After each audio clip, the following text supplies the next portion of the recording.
When testing new ad campaigns, how do you know how long to leave them on before making changes? How do you know which to leave on, which to turn off, and which to increase the budget? In this video, I'm going to walk you through exactly how to make those decisions with confidence. Hi, I'm Allie Bloyd, a Facebook and Instagram ad expert for local businesses and agencies. Make sure to like this video if you find it helpful, comment if you have questions, and subscribe to my channel to never miss a video on Facebook and Instagram ads, Go High Level CRM, local business marketing, and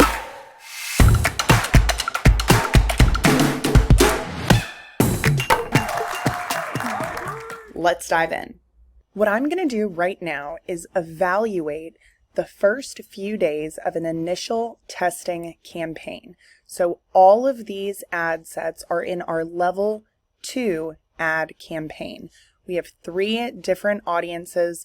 We have multiple copy and creative variations, and it has run for approximately 3 days. So $539 spent in the first 3 days. And I've already looked at the back end because this is the most important aspect.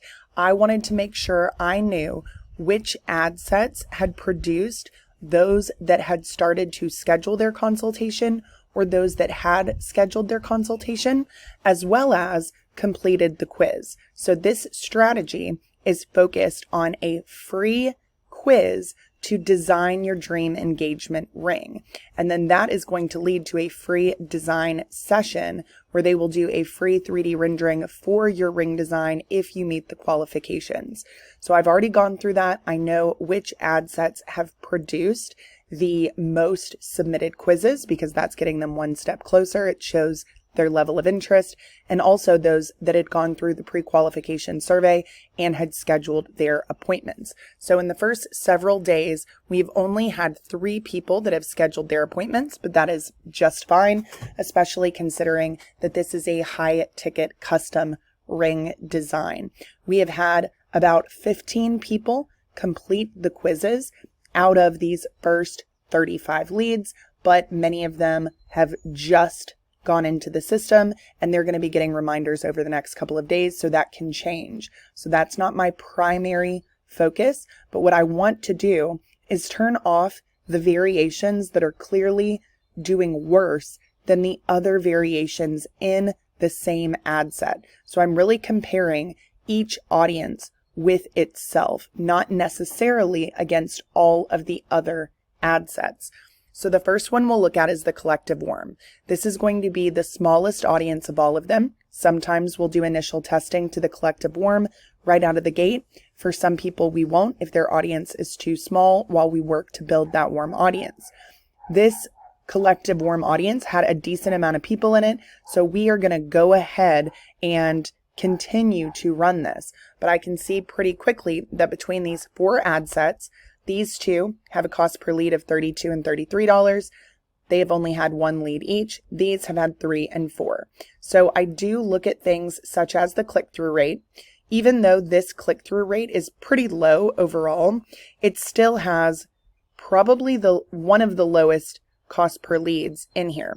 This is a collective warm audience, so it is going to be a smaller audience, and not everyone in this audience was necessarily the right fit for this offer. So I'm going to overlook that a little bit because of the lead costs and because I do know that one of the very quality leads has come from this ad set. I'm also going to leave this one on. So there's room to be desired as well with this click-through rate, as we're looking for a 1% or higher if possible, but this is initial testing. So we'll always be able to do additional variations afterwards once this initial testing phase has been done. So I'm going to shut off these 2 ad sets right here, and we're going to leave these 2 on for a while longer. Now we're looking at this grouping of 4 ad sets going to the same audience. This one has a great click-through of 1.38, the lowest cost per lead of $4.85. We're definitely keeping this one on, and we may even increase the budget. This is the variation with the same creative, and it's $24 cost per lead, 2 leads so far. It's got a 0.79 click-through, and I am going to turn this one off. So even though this one right here has a lower click-through, has a lower cost per lead, we've gotten more leads, we're going to give that some more time as well. This one right here does have a pretty high click-through rate, but it also has one of the highest cost per leads in this account. I'm going to leave that one going for just a little bit longer to see what happens. It may be something related to the CPM. It could be some other factors, and we're going to take a look at those. The CPM is pretty similar here, so it does not look like that has been the case. So I'm just going to leave both of these on. This could change pretty quickly in terms of cost per lead. It only takes a few leads to come in a decently short time frame to totally transform the cost per lead. So I'm going to leave that one on, and I'm also leaving this one on as well. Now we're going to take a look at these right here. So I just noticed that this one was set to $20 a day instead of $50 a day. And it looks like it's only spent $27. So we're going to give that one some time to do its thing. We've got this ad set right here, 3 leads, $20 cost per lead. We also have $20 cost per lead here, and then $19 cost per lead there. They've all produced 3. This one has the highest click-through, so I'm definitely keeping this one on. This one has a higher click-through, although still would want to improve that later on. But because I've got these 2 creative variations and this cost is lower with a higher click-through, I'm going to turn this one off. And then we are going to let this ad set that I increased the budget do a little bit more because it has spent less than all of those other ad sets based on that budget being a little bit lower. So now I have, out of my initial 12, I have turned off 4, and then we are going to let the remaining 8 run a little while longer.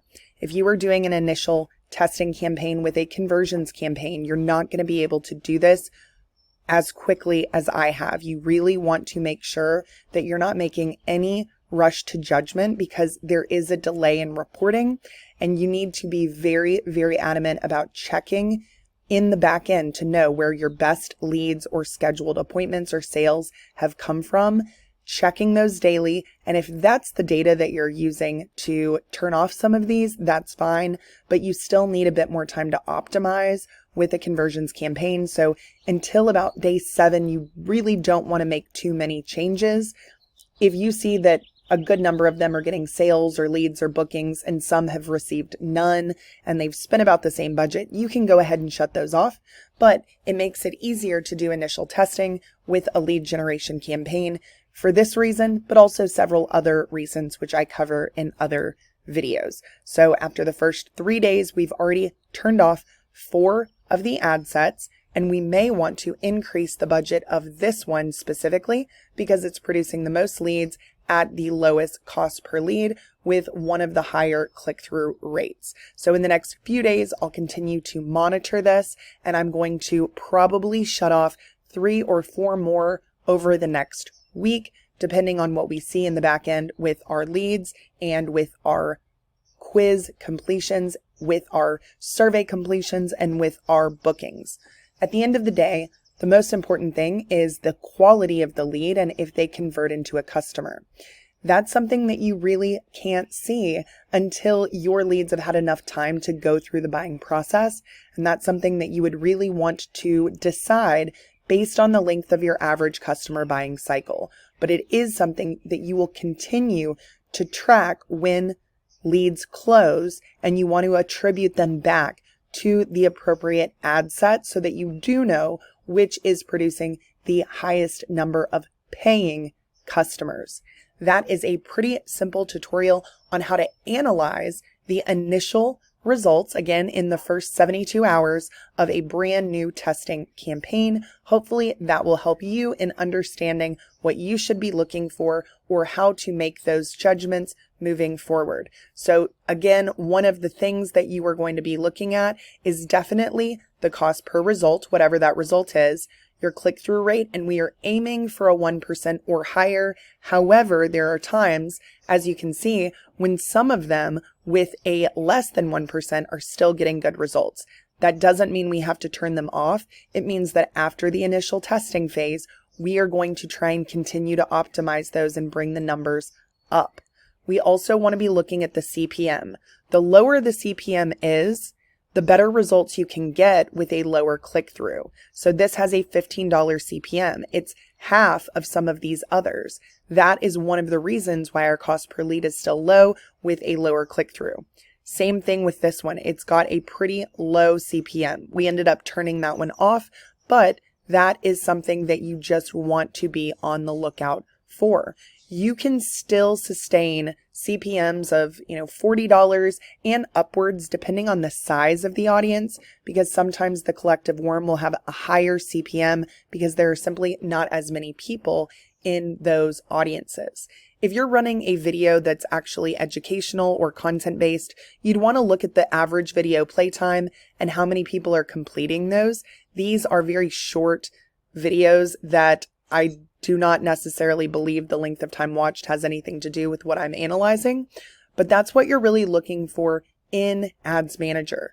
I've already looked in our back-end system in Go High Level to determine how many people have completed the quiz and which ad sets they came from, how many people have gone through that pre-call survey and which ad sets they came from, and how many people have scheduled those appointments and which ad sets they came from. That's the first thing you want to do before you go in here to make those decisions, as it is truly the most important aspect of determining which ads are working to achieve your goals. So a few more days have gone by on this initial testing campaign, and I have already turned off a few additional ad sets since the last time we looked at this account.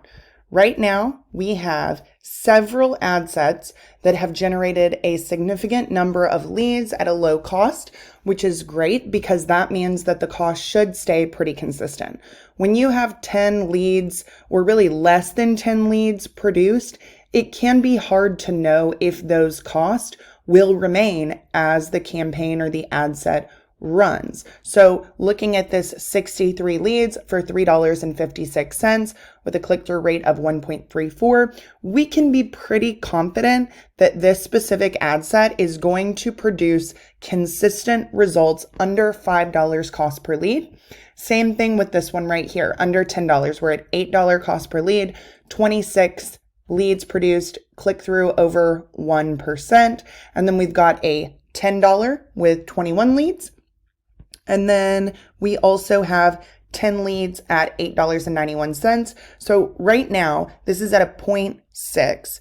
Like I mentioned before, the collective warm may have a slightly lower click-through initially because what was in that collective warm audience previously may not have been the best fit for the actual offer if the content wasn't being tailored towards the specific type of people who would actually be a good fit to buy the products. So if I'm choosing between these two, I'm going to turn this collective warm off. It's got a higher cost per lead, a lower click-through rate, and we can just leave this one ad on. This one will remain on. This one could ultimately be turned off because this is going to be the highest cost per lead, and it is only producing, 10 leads so far, but it's got a lower click-through rate than some of the others. And we already have our best performing ad set in terms of cost per lead right here going to that exact same audience. So this is one that I will be turning off, and I will also be turning off this collective warm. So from here, we are going to continue to let the additional 4 ad sets run. We may not turn any of them off. So you might ask, why wouldn't we allow that $3.56 cost per lead ad set to be the only one that's running? Why wouldn't we increase the budget? That's our lowest cost per lead. Well, yes, it is our lowest cost per lead, but lowest cost per lead does not always mean that the quality is the highest. At times we find that the lowest cost per lead doesn't always have the best possible quality in terms of intent to buy. So because this is such a new campaign and we are still in initial testing, and like I already mentioned, we really want to be paying attention to what has happened on the back end, such as people submitting the quiz, people filling out the pre-qualification survey, and people scheduling calls, it's still too early to tell, especially when our most important thing to analyze is which one produces the most paying customers. So while we are waiting to collect that data, I like to have a mix of ad sets. I want to make sure I always have that collective warm running because those are people who are not engaging with you for the first time. I also like to have that lowest cost per lead, highest volume style campaign because who wouldn't want more leads at a lower cost? More leads means more opportunities to close. So even if the quality is a little bit lower, you still can convert just as many people for the same cost per acquisition and sometimes an even lower cost per acquisition than other types of campaigns. But I also want to leave these two on as well. They've got a higher cost per lead, but they're still absolutely acceptable. They've got a solid click-through rate and they are producing leads in a range that we are really happy with. So we are going to let those ad sets perform a little bit longer and see what happens on the back end, most specifically in terms of pre-qualification surveys, scheduled consults, and closed sales. Hopefully you found this helpful and you feel more empowered to analyze your new ad campaigns moving forward. Make sure to like this video if you found it helpful, comment if you have a question, and subscribe to my channel so you never miss an episode on Facebook and Instagram ads, Go High Level CRM, local business marketing, and more. Thanks so much.